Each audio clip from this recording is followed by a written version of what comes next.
우리는 무엇을 믿는가? 오늘 세 번째로 믿음의 결국에 대해서 말씀드리겠습니다. 첫 번째 할 때는 마태복음 7장, 지난번에는 히브리서 11장 1절에서 3절, 그리고 다시 누가복음 11장 9절에서 13절. 이 성경이 여기 갔다 저기 갔다 하는 것 같지만은 한 맥락을 가지고 볼 수 있게 그렇게 전하겠습니다.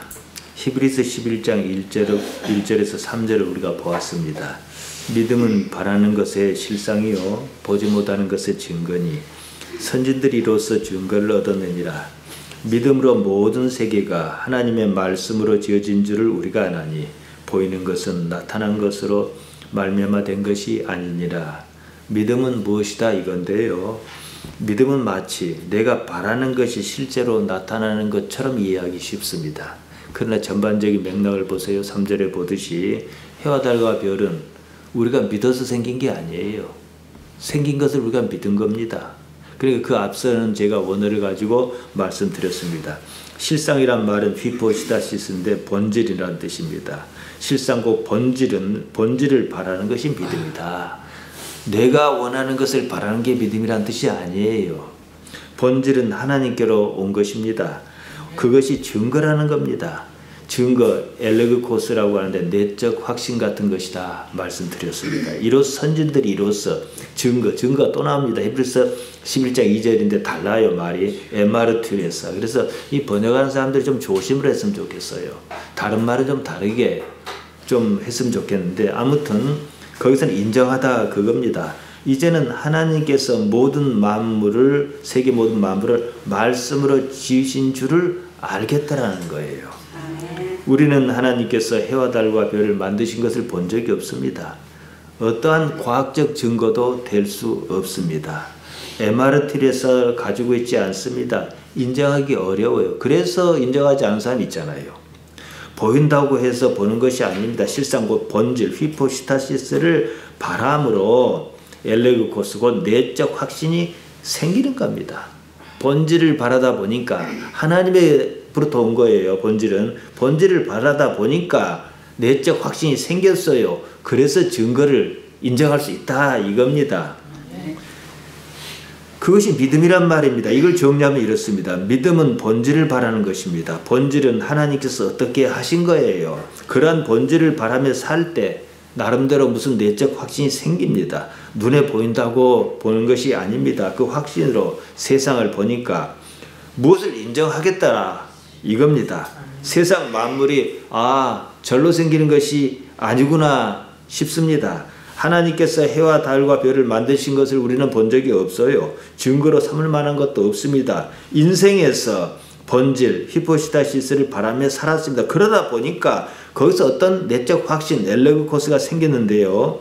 이제는 그러다 보니까 하나님께서 세상 만물을 창조하셨다는 사실을 인정하겠노라. 에마르트레사 하겠노라. 이겁니다. 바로 이 믿음이 한 번도 가본 적이 없는 영원한 나라, 하나님의 거룩한 도성을 사모하게 했다. 이거예요. 이게 우리 믿음이 지향하는 끝판입니다.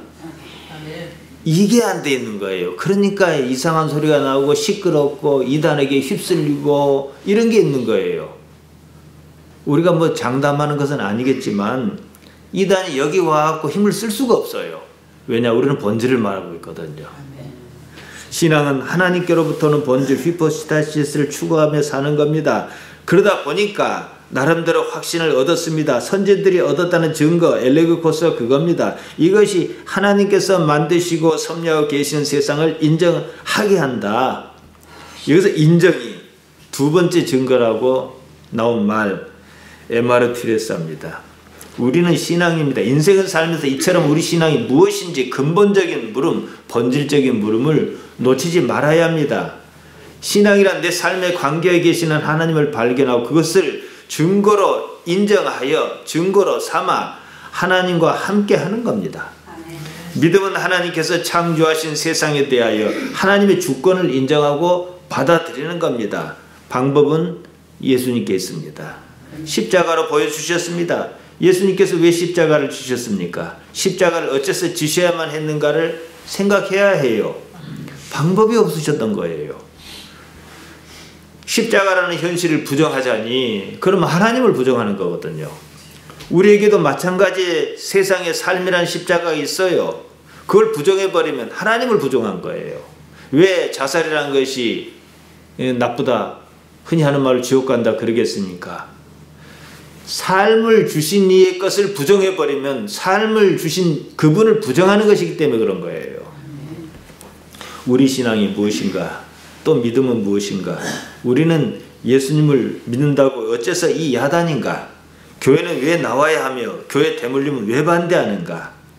이런 질문은요, 근본적인 질문에 부합하는가 이겁니다. 사람들은 예수님을 믿지 않아요. 자기 관념을 믿습니다. 자기가 평생 살아오면서 옳다 싶었던 그것이 관념으로 쌓입니다. 어느새 이익과 손해라는 개인적 판단이 개입해 있습니다. 그것으로 세상을 판단합니다. 자기 삶에 성실치 못한 사람을 보세요. 특징적인 게 뭐냐 그러면은 판단의 선수입니다. 자기 판단을 믿어요. 서로의 판단이 충돌을 일으킵니다. 그렇기 때문에 똑같이 예수님을 믿는다면서 싸우는 일이 발생한 거예요. 그것이 바로 야고보가 4장 1절에서 3절에서 말한 정욕이다. 그건 믿음 아닙니다, 여러분. 믿음의 변질입니다. 믿음의 결국 끝판이 무엇이냐는 것인데요. 지금 자신이 추구하는 가치가 그 사람의 믿음이 무엇인가를 설명합니다. 무엇을 지키고 싶은가 이거예요. 자기 관념을 지키고 싶은 것인지 아니면 잘 알지는 모르지만은 영생을 구체화해서 그것을 지키고 싶은지 이 문제라는 것이지요. 지난 시간에 용서에 대해서 말씀드렸습니다. 예수님께서 말씀하신 대로 70번씩 7번이라도 하는 것은 맞습니다. 실제로 우리는 그렇게 못합니다. 불가능해요. 이것은 몇 번이나 용서해야 하는가 그런 문제가 아닙니다. 불가능하다는 사실을 깨닫는 것이 첫 번째 일입니다. 나 자신은 무의하다는 것입니다. 나는 그것도 못하는 존재라는 사실을 먼저 알아야 해요. 나를 인정할 수 없습니다. 자기 부인이 이루어지는 시점, 이것이 두 번째입니다.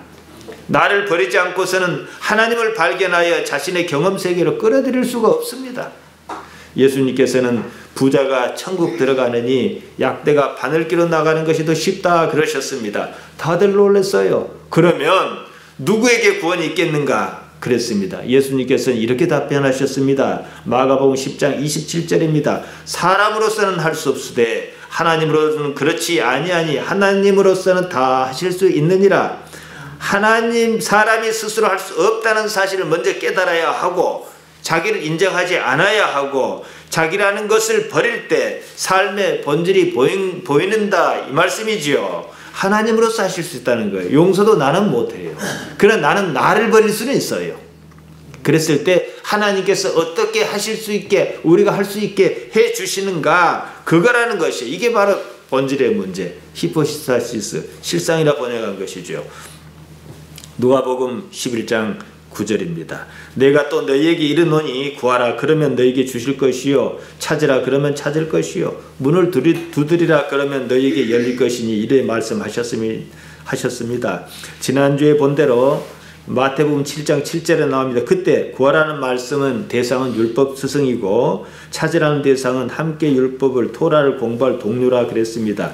두드려 열어야 하는 문은 일종의 깨달음입니다. 같은 내용인데 여기서 다르지는 않아요. 다만 여기서는 주의 기도, 예수님께서 이렇게 기도하라고 가르쳐 주신 기도 다음에 나오고 마태복음 비판, 판단의 문제 다음에 나옵니다. 물론 마태복음 6장과도 관련 제의할 것입니다. 누가복음이든 마태복음이든 그 배치가 어디에 있건 전반적인 흐름을 봐야 해요. 내 관념으로 보면 안 된다 이거예요.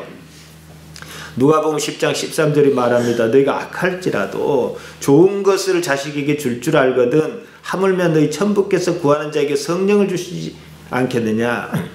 어저께 결혼식 있지 않습니까? 부모는 기쁩니다. 냉정해 봅시다. 애 결혼한 것이 왜 나에게 기쁩니까? 아무런 관련 없어요. 내 입에 사탕이 들어옵니까? 뭐가 들어옵니까? 돈만 들지. 근데도 기뻐요. 자식에게 자식이 좋아하는 것 자체가 내게 기쁨인 거예요. 악한 자라도 그래요. 사람도 그래요. 그런데 하물며 하나님 아버지시겠느냐 이겁니다. 마태복음 7장 11절에 이렇게 말합니다. 너희가 악한 자라도 좋은 것으로 자식에게 줄 알거든 하물며 하늘에 계신 너희 아버지께서 구하는 자에게 좋은 것으로 주시지 않겠느냐. 주시겠다는 것이 무엇인지 끝내 말씀은 없습니다. 다만 누가는 성령이라 그랬고 마태는 좋은 것이라 그럽니다. 그것이 뭐냐 이거예요. 내가 아니라 하나님의 영으로 말미암은 것이 좋은 것입니다. 그러니까 내가 원한 것이 아니다 이거예요. 하나님께서 원하신 걸 주신다는 거예요. 그럼 내가 하나님의 사람으로 변해가야 충돌을 일으키지 않고 성경이 말한 복, 마카리오스를 누릴 수가 있는 겁니다. 우리가 구하고 찾고 두드려 얻고자 한 그런 것이 아니었습니다. 그랬든 저랬든 결국은 깨달음의 문제인 것은 깨달음 같은 것은 분명합니다. 본질에 관한 겁니다. 우리 성경에서 믿음이라고 쓴 말 모두가 피스티스다. 구약 성경 히브리어로 되어 있으니까 에무나토다 같은 뜻입니다. 개역 한글 성경에서 신앙이라고 쓴 데가 빌립보서 1장 27절과 히브리서 6장 1절인데 문맥상 안 맞는 것 같아서 그래 썼을 뿐이고 다 똑같이 한 단어예요. 피스티스입니다. 영어에는 이처럼 그러니까 헬라어하고 히브리어는 신앙과 믿음의 구분이 없어요. 말이. 그렇지만 신앙에 가까운 의미예요. 근데 영어로 오면서는 구분이 생겼어요. 그럴지라도 우리가 영어를 신봉한 건 아니잖아요. 원래 말을 가지고 생각해 봐야겠죠. 영어에는 이처럼 신앙이란 말은 없고 믿음이란 말이 따로 있다는 것이 이제 문제입니다. 빌리프입니다. 아마 이런 것 때문에 우리가 쓰는 성경 번역본이 이 말 저 말에 막 뒤섞이지 않았나 싶어요. 아무튼 성경에서 믿음이라고 했던 신앙이라 했던 모두가 신앙이에요. 본질적인 의미가 그렇습니다. 제가 한사코 이 문제를 뭐 따질 건 없는데 그럼에도 따지는 이유가 있습니다. 믿음이라 그러면 대개는 내가 바라는 것을 목표로 삼습니다. 이것이 뭐가 될 줄로 믿습니다 하고 기도하지 이것이 뭐가 될 줄로 신앙합니다 하고 기도 안 하잖아요. 내일 있을 것을 오늘 믿는 거예요. 신앙이라는 것은 그런 의미가 약합니다. 그러니까 믿음은 가불하는 거예요. 신앙의 대상인 하나님을 생각합니다. 신앙은요. 나의 의지가 아니라 하나님의 의지를 생각한다는 거예요. 그러니까 우리가 뭐든 믿는다는 것은 내가 하나님의 의지로 부합하는 사람으로 변하게 해 주시옵소서 이거예요. 아멘. 구태여 이런 말씀을 드리는 것은 내가 바란다고 바라는 대로 이루어지는 것이 아니라는 것을 말씀드리기 위해 그런 거예요. 믿음 아니라 신앙은 그런 것이 아닙니다. 앞서 히브리서 11장 1절에 몇 번 걸쳐 말씀드렸습니다. 믿음 아니 신앙. 피스티스는요. 본질을 추구하는 개념이에요. 내가 바라는 것이 아닙니다. 본질은 내가 이 세상에 있기도 전에 하나님께서 정해놓으신 고유한 성질입니다. 내가 그것을 추구하도록 존재가 변해가는 것이 우리 신앙입니다. 성경이 가르치는 믿음, 곧 신앙은 결국 그것입니다. 죽었다 깨어나도요. 하나님은 변하시지 않습니다. 내가 변해야 하는 거예요. 근데 우리는 끊임없이 하나님대로 변하라는 거예요. 좀 마음 좀 바꿔갖고 나한테 줄 걸 좀 줘보십시오. 이 얘기잖아요. 그런데 그것은 하나님께서 이걸 주면 괜찮겠다 싶은 걸 주시고 능력에 맞는 걸 주시는 것이지 내가 무작정 나의 요구만 아랜다고 그 신앙 성장 안 한다 이 말이에요. 대개 신앙인들이 이 점을 착각합니다. 자기는 하나도 변하지 않아요. 하나님께 변하라고 막 요구합니다. 하늘의 뜻을 구해야 하는데 땅의 뜻을 구합니다. 자기 뜻을 고집합니다. 그러니 아무것도 풀리잖아요. 하늘에서 이미 매여 있잖아요. 그러니까 땅에서도 안 풀리는 거예요. 생각해 봅시다. 우리가 믿은 대로 이루어졌다고 한번 보십시다. 흔히 하는 말로 우리는 무엇이 이루어질 줄로 믿습니다라고 기도합니다. 자기가 믿은 대로 결과가 나타나는 것을 소위 믿음이다 이렇게 생각하지 않습니까? 끔찍한 일이 벌어집니다. 보기 싫은 사람이 있어요. 그럼 확 죽어버릴 줄로 믿습니다 했더니 뒷날 죽어버렸어요. 요즘 같으면 북한 김정은이가 좀 죽었으면 좋겠다 싶어 기도했더니 뒷날 죽어버렸어요. 그러면요 김정은이만 죽고 말겠습니까? 살 사람이 하나도 없어요. 누군가는 나를 미워할 것이고 박근혜 전 대통령도 죽고 우병우도 죽고 뭐 거기까지는 그렇다 칩시다. 그러면 문재인 대통령이 죽기를 바라는 기독신앙인은 없을 것 같습니까? 지금도 데모하고 있어요. 믿음의 기도 때문에 너 죽고 나 죽고 다 죽자 이거예요. 살아날 사람 하나도 없어요. 그런 기도를 왜 들어주십니까? 그런 날은 기도하지 않아도 와요. 우리가 믿어야 할 것은 그것이 아닙니다. 본질적인 문제입니다. 내가 구하는 것이 그런 것인가 그 문제입니다. 물론 우리는 연약한 육신 가운데 삽니다. 오늘도 살고 내일도 살려면 그만한 뭐가 있어야 합니다. 삶이 불안해요. 그러면 그것을 구할 수는 있어요. 그럴지라도 그것이 본질적인 가치를 지향해야 하는 것이지 본질적인 가치를 훼손하는 것이면 안 된다 이 말입니다.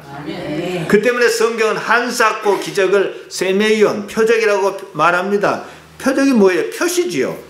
요한복음 2장 1절에서 11절에 가나 혼인잔치에 있었던 기적이 나옵니다. 포도주가 다 떨어졌어요. 예수님께서 맹물로 포도주를 만드셨습니다.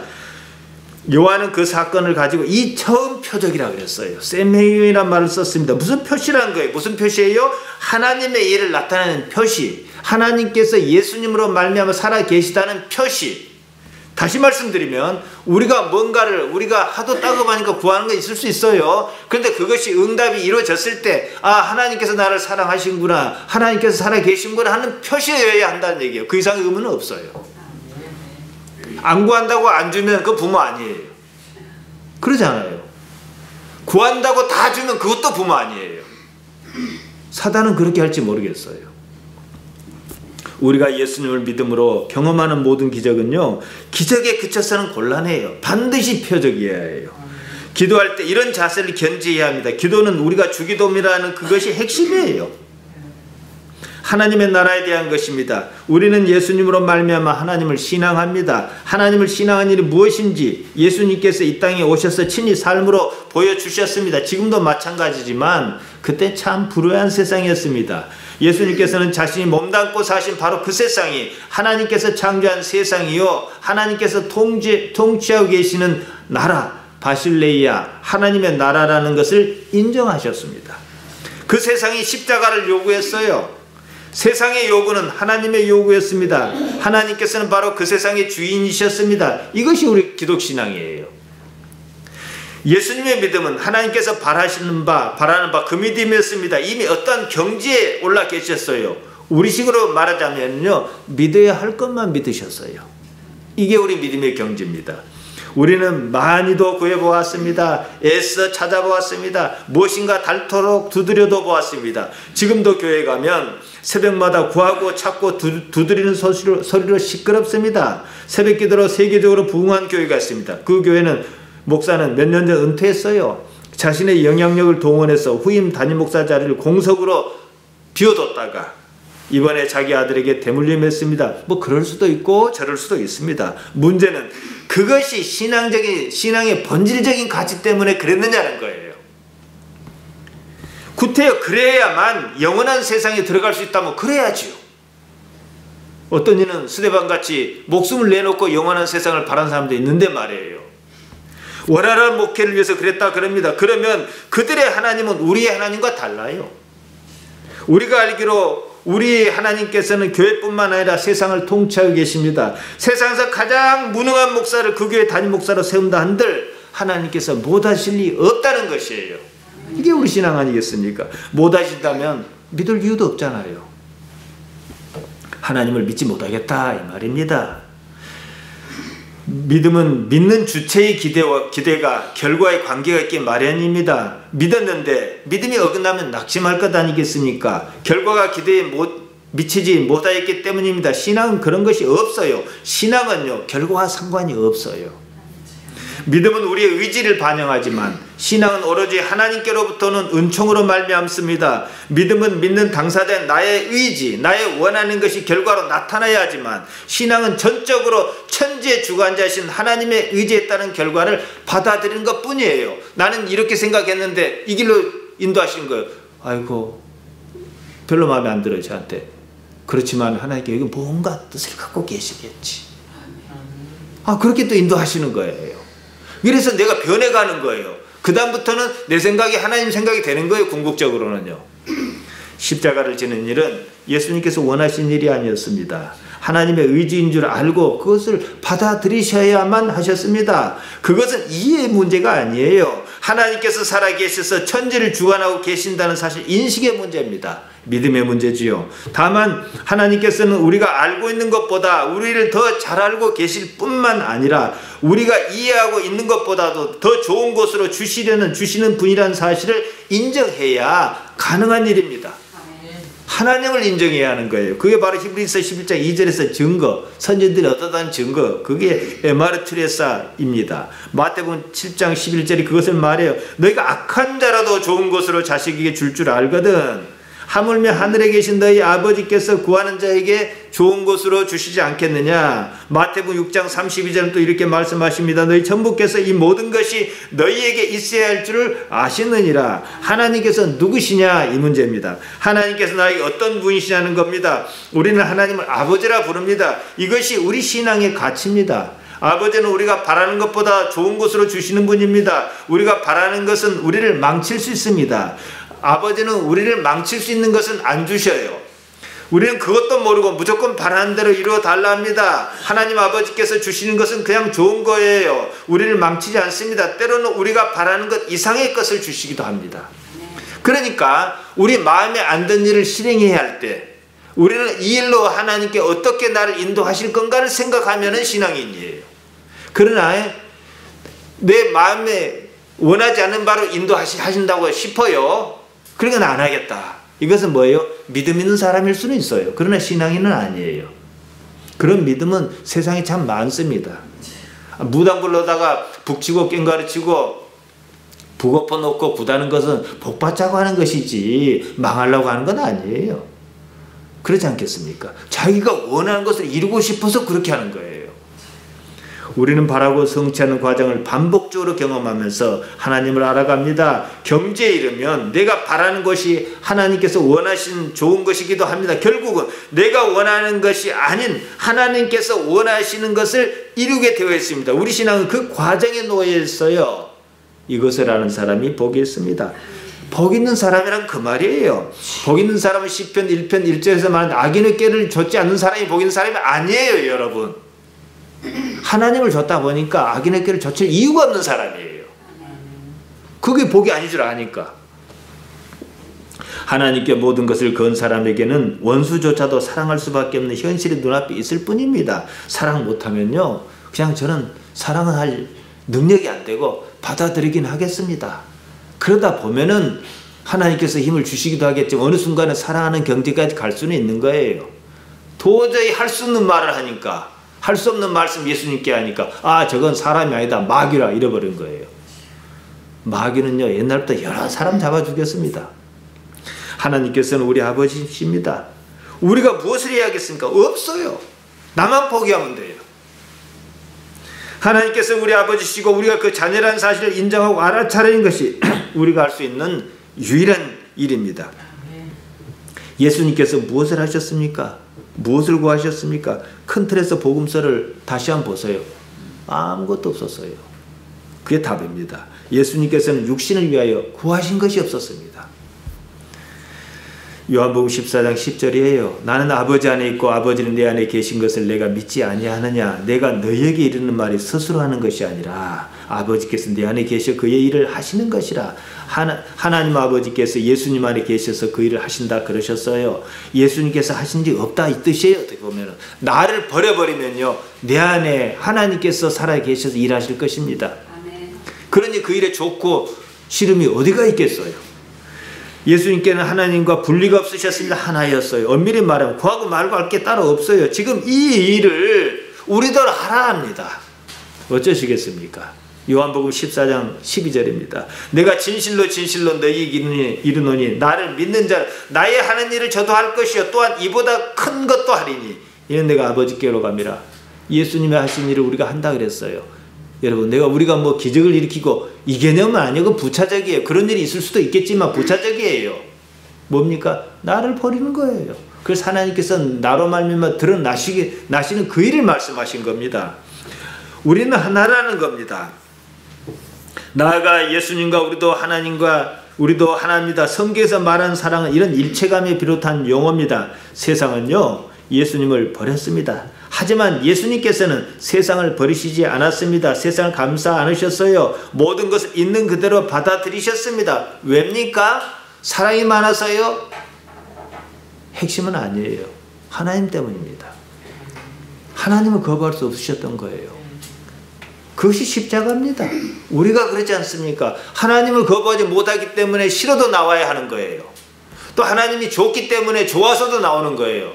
어느 쪽이든 하나님을 빼면 성립하지 않아요. 세상은 여전히 하나님 보시기 좋은 데입니다. 하나님 아버지께서 세상을 창조하셨기 때문입니다. 이 세상의 주인이시기 때문에 그래요. 여전히 가장 효율적으로 적합하게, 우리 이해는 못 미칠 때가 있어. 우리 이해가 그렇지만은 세상을 다스리고 계셔요. 그래서 잠언 16장 4절이 적절합니다. 여호와께서 온갖 것을 그 시음에 적당하게 지으셨나니 악인도 악한 날에 적당하게 하셨느니라. 악인은 우리는 좋아하진 않아요. 그런데 어쩌겠어요. 하나님께 그 뭔 이유가 있다 그러시는데 말이에요. 그러면 받아들일 것밖에 없는 거예요. 빌라도도 하나님 주권 아래 있었습니다. 빌라도가 없었으면 십자가가 없었을 거 아닙니까? 가룟 유다도 마찬가지고, 물론 그들은 악역을 했겠지만 말이에요. 하나님께서 정하신 것 바깥에서 일어난 일은 하나도 없습니다. 하나님께서 전지전능하신 분 아닙니까? 그렇다면 우리가 이 세상을 어떻게 이해해야 하는 것입니까? 나를 비웠다면, 아니면 거꾸로 이건 순서를 바꿔도 상관없어요. 그냥 받아들이는 거예요. 받아들인다는 건 나를 비웠다는 얘기예요. 이 말씀을 오해하지 마시기 바랍니다. 될 대로 되라는 식으로 자포자기 하라는 게 아닙니다. 그러한 세상을 받아들이는 동작에 주체적으로 주체성을 회복하라는 거예요.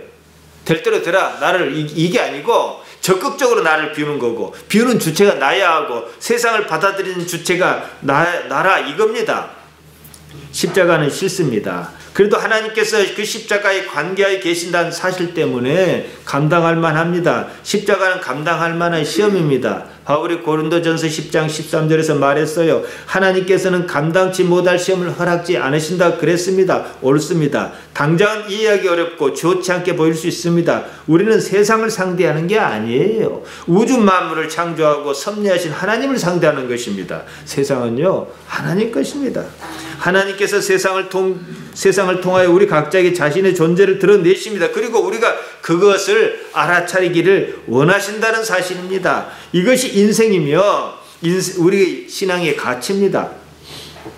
마태복음 6장 32절 제가 자주 언급합니다. 너희 천부께서 이 모든 것이 너희에게 있어야 할 줄 아시느니라. 너희는 먼저 그의 나라와 그의 의를 구하라. 그리하면 이 모든 것을 너희에게 더하시리라. 저는 하나님 아버지께서 제게 있어야 할 것이 무엇인지 아신다는 사실에 모든 것을 걸기로 했습니다. 아멘. 하나님을 신앙하지 않을 것이 아니라면 그 사실을 인정하는 것이 더 합리적입니다. 이미 말씀드린 대로 신앙은 우리 의지가 아니라 하나님의 의지를 반영하는 말입니다. 하나님께서 허락지 아니하셨다면 우리는 하나님을 아버지라고 부를 수가 없습니다. 바울이 갈라디아 4장 6절에서 그리 말했어요. 너희가 아들인 거로 하나님께서 그 아들의 영을 우리 마음 가운데 보내서 아바 아버지라 부르게 하셨느니라. 우리가 부르는 게 아니라, 알고 부르는 게 아니라 하나님께서 부르게 하셨다는 거예요. 지금 우리가 이런 신앙을 가지고 있다는 사실은 우리의 결단과 노력의 결과가 아닙니다. 하나님께서 우리를 부르셨다는 뜻이다. 그걸 말한다 이거예요. 그러면은 아버지가 좋은 곳으로 주시지 않겠습니까? 이거지요. 마태복음 6장 33절입니다. 그래서 너희는 먼저 그의 나라와 그의 의를 구하라 그러셨던 거예요. 우리가 구할 것은 바로 그겁니다. 그것이 하나님의 나라와 의를 구하는 일입니다. 하나님의 나라는 하나님의 통치가 미치는 나라, 천국. 천국은 뭡니까? 하나님께서 계신다는 자체가 천국이에요. 이곳이냐 저곳이냐가 문제가 아니지요. 요한복음 16장 10절에서 예수님께서 말씀하셨습니다. 의에 대하려면 내가 아버지께로 가니 너희가 나를 다시 보지 못하면, 의, 옳다는 게 뭐냐? 내가 아버지께로 간다 이거지요. 무슨 말씀입니까? 아버지께로 가는 것이 옳다는 의다 이러셨어요. 하나님께서 무슨 계획을 가지고 계십니다. 그 계획을 받아들인다는 거예요. 그 계획이 뭡니까? 예수님께로서는 십자가 아니었습니까? 그렇게 해서 하나님 아버지께로 가는 것이 의다. 완전히 하나님의 뜻과 예수님의 뜻이 일치를 보고 있다는 거죠. 이게 의라는 거예요. 우리는 어떻게 해요? 십자가는 안 돼. 저건 있을 수 없어. 벌써 내가 먼저 판단을 해버리잖아요. 이어서 부활 승천 사건이 나옵니다. 우리가 흔히 복음이라는 말을 쓰는데 이것이죠. 이 복음의 핵심이 십자가와 부활과 승천해 있습니다. 사도행전의 제자들이 전한 복음을 보세요. 다 이 얘기였지.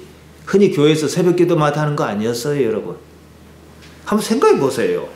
믿는 자가 누구냐는 문제도 해결하지 못한 상태에서 믿는다고 하니 믿을 수 없는 일만 생기는 겁니다. 그것은요, 아무리 신앙적인 것이라도 겉사람의 요구고 정욕입니다. 영적인 교만은 없을 것 같습니까? 그게 정욕이지요. 야고보는 이렇게 말합니다. 야고보 1장 2절이에요. 내 형제들아, 너희가 여러 가지 시험을 만나거든 온전히 기쁘게 여기라.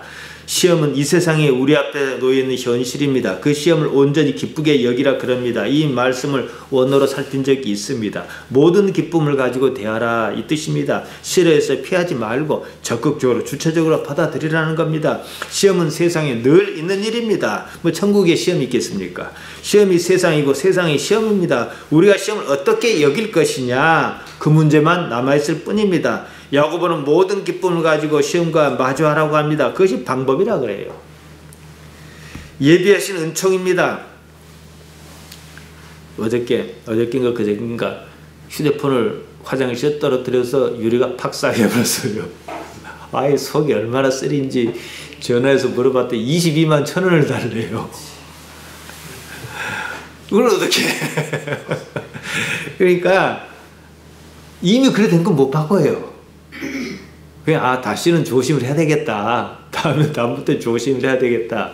여기서 끝내고 그래야지. 그러니까 자동차가 좋다고 할 게 없어요. 저기 자동차 공업사에 한 번씩만 다녀오면은 내 차가 참 좋구나 싶어요.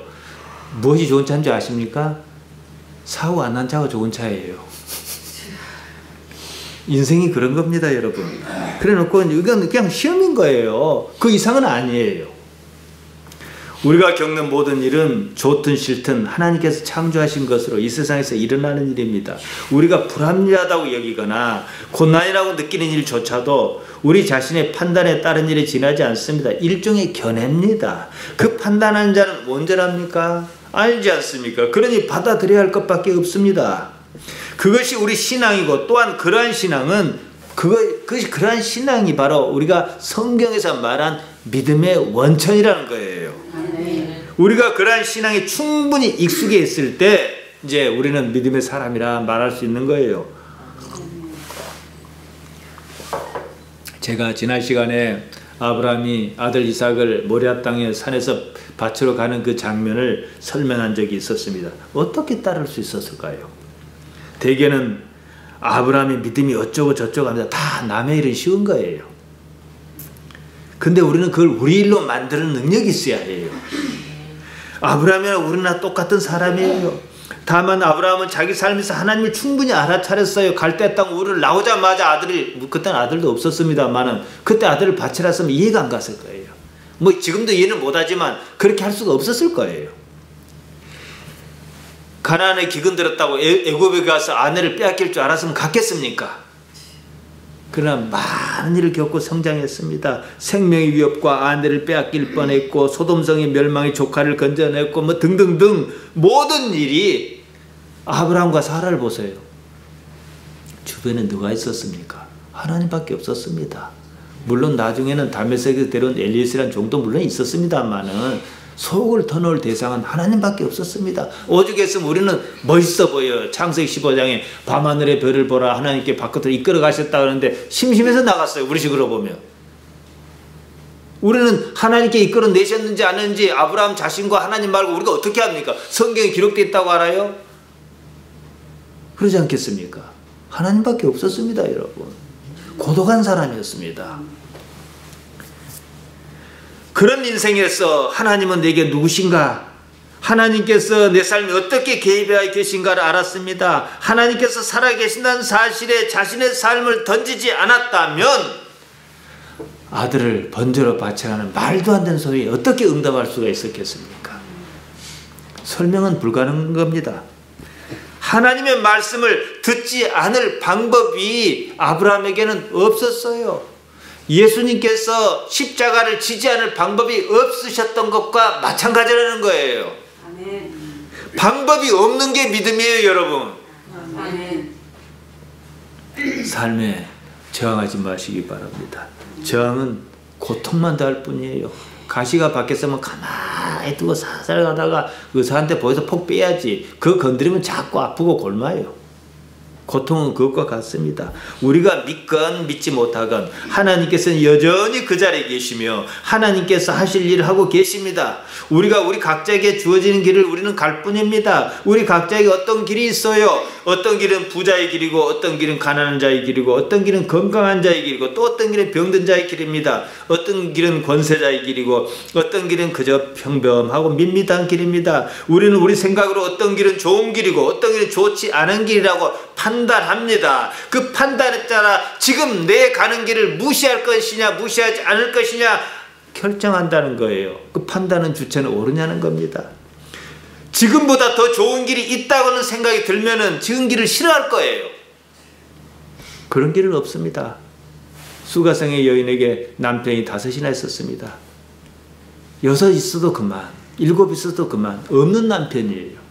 그래서 네 남편이 없다 그런 거예요. 근데 이 여인이 그 말을 깨달은 거예요. 지금은 가장 중요한 때며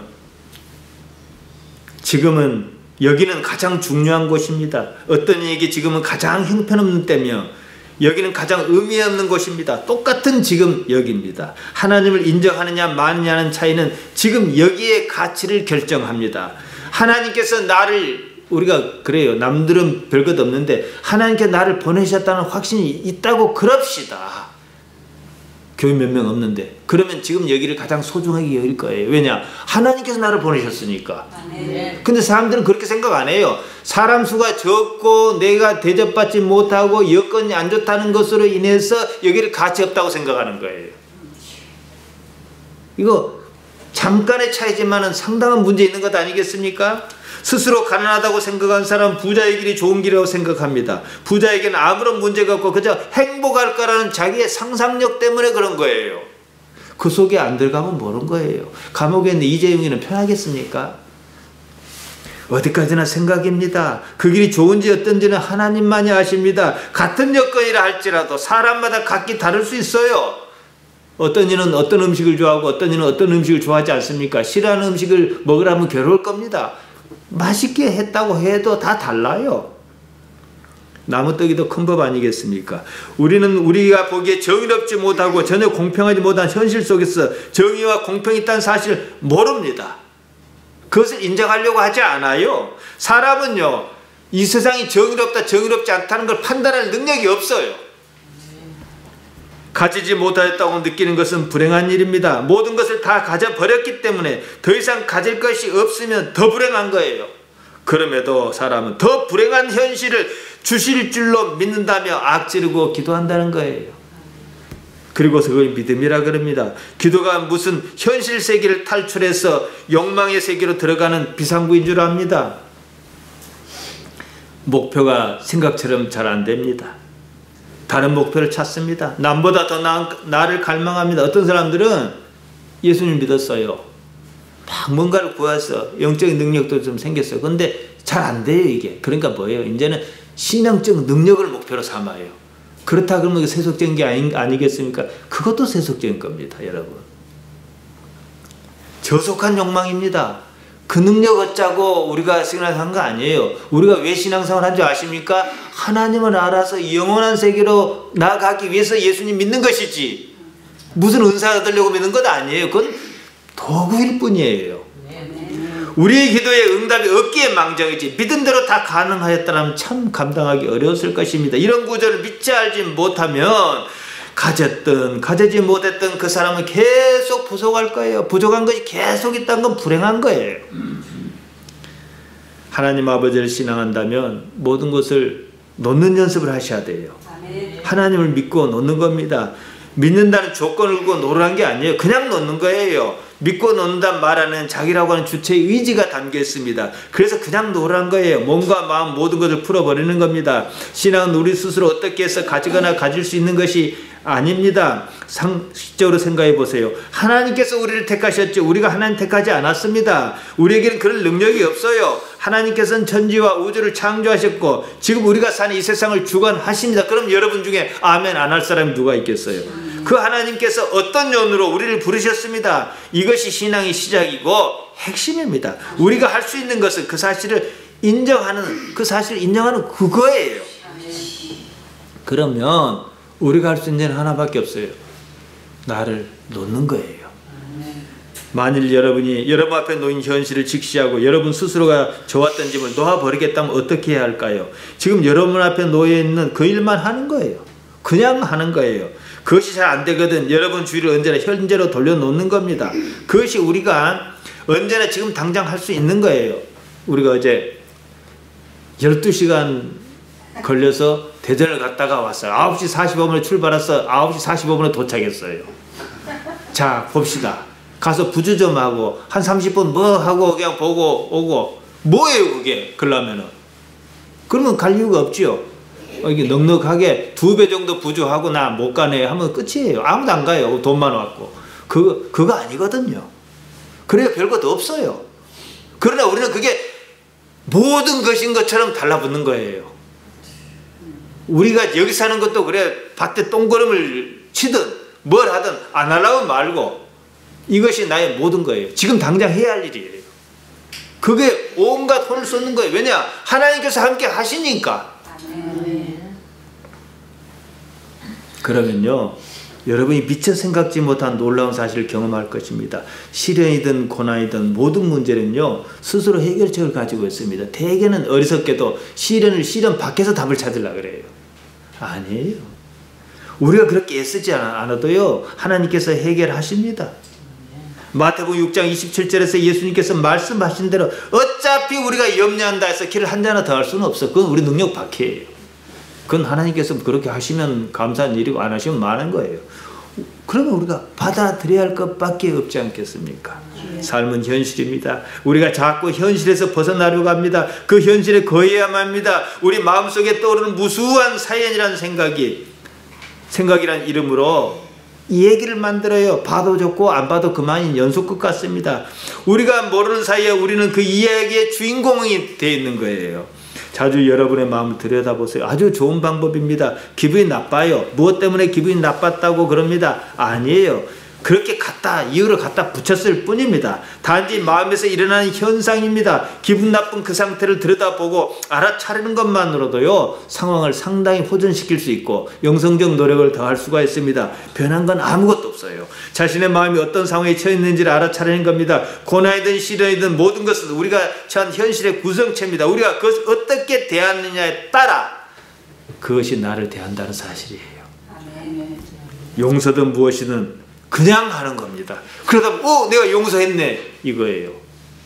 아브라함은 하나님을 부정할 수 없어서 말도 안 되지만 있을 수도 없지만은 살 길 아들대로 갔어요. 그래서 정말로 번제를 드리려고 했어. 그런데 하나님의 사자 막았잖아요. 뭘 느꼈겠어? 내가 하나님의 말씀을 들을 수 있다니 충격을 받았을 겁니다. 아마. 내가 이렇게 달라져 있다니. 그러지 않겠습니까 여러분? 그러면 거기까지 그 자리에 오기까지 무엇을 했는가? 이 책임은 반드시 하나님께서 우리에게 물으실 것입니다. 잠언 16장 3절이에요. 너희 행사를 여호와께 맡기라. 그러면 너희 경외하는 것이 이루리라. 지금 우리가 할 일은요 지금 해야 할 그 일이에요. 지금 여러분 뭐 해야 돼요? 설교 들어야 해요. 죽기 살기로 들어야 해요. 지금 해야 할 일 이거지 뭐 다른 거 할 게 있습니까? 그렇게 하는 거예요. 그것이 모든 것입니다. 우리가 지금 할 수 있는 그 일을 거부하는 이유가 있습니다. 마음에 일어나는 어떤 생각 때문입니다. 거기는 각종 편견으로 무장한 생각이 우리 자신인 것처럼 있습니다. 때문에 남을 대접하는 그 일을 할 수가 없어요. 남을 대접하는 거, 대접받고자 하는 대로 남에게 대접하라 그랬잖아요. 남을 대접을 받는 것은 내 마음대로 할 수 있는 게 아니에요 여러분. 그러니까 대접하는 것은 내 마음대로 할 수 있어요. 내가 내 마음대로 할 수 있는 것도 못하면서 남이 나를 대접하네 안 대접하네 그럴 거냐 이거예요. 나라는 존재가 이러쿵저러쿵 결과에 개입해 있습니다. 그런 나가 무엇이며 누굽니까? 사람 어떤 형태로든지 간에 자신의 미래에 이익이 있을 만한 일을 하려고 합니다. 물질적이든 정신적이든 자기가 기대한 바에 따라 지금 그 일을 할 건지 말 건지 판단한다는 거예요. 예수님의 말씀은 전혀 다릅니다. 근거가 있어요. 하나님께서 살아계시기 때문에. 우리가 환기시켜 봅시다. 이 사소한 어떤 일을 하고 있는데 이 일이 하나님께서 정말로 내게 하라고 하신 일이고 하나님께 관계하신다면 그 일을 소홀히 하겠습니까? 높은 사람은 와서 봐도 안 그러는데. 현실을 용납하세요. 현실 위에 하나님께 살아계셔서 역사하고 계십니다. 모든 것을 있는 그대로만 받아들이십시오. 그것이 진리입니다. 상상하지 마세요. 생각이 드러나는 순간 판단과 평가가 생기고 진리는 힘을 쓰지 못합니다. 자기 일을 하지 않는 사람의 특징은요, 평가를 잘합니다. 이것은 이렇고 저렇건 저렇고 평가합니다. 안다니 박사예요. 대부분의 결과는요, 그에게는 싫다는 대로 나가게 돼 있어요. 그러니까 아무것도 안 해요. 자기 관념을 진리로 신봉한 결과입니다. 우리는 생각이 아닙니다. 의식으로 깨어있어야 하는 존재입니다. 하나님께서는 우리의 삶을 가장 효율적으로 공의롭게 인도하십니다. 그런 하나님께 모든 것을 거는 거예요. 그것이 인생입니다. 사실 따지고 보면은요, 여러분이 그러지 않을 방법이 있는가요? 그러면 그렇게 해야죠. 여러분의 삶은 여러분 것 아닙니다. 하나님 거예요. 나는 주어진 삶을 살 뿐이에요. 시편 121편 4절은 그래서 하나님께 졸지도 않고 주무시지도 않는다고 그랬지 않았습니까? 우리가 세상을 삽니다. 그 삶은 우리가 선택하지 않았어요. 우리는 다만 주어진 이 삶을 사는 겁니다. 삶의 주인은 하나님이셔요. 삶은 다른 것이 아닙니다. 하나님을 알아차리기 위한 기회입니다. 믿음이 거기서 납니다. 따라서 우리가 해야 할 일은 단순합니다. 바로 지금 우리 앞에 놓인 삶을 사는 거예요. 모든 힘을 다해서 진지하게 사는 겁니다. 깨어있는 거예요. 좋고 싫음으로 평가를 매기기 전에 그 일을 하는 거예요. 그냥 하는 거예요. 거기에 의미를 부여할 일은 없습니다. 사실은요, 지금 여기가 모든 것입니다. 여러분의 주의를 언제나 지금 여기로 돌리시기 바랍니다. 지금 여기 삶을 사는 여러분을 예수님의 이름으로 축복합니다. 아멘.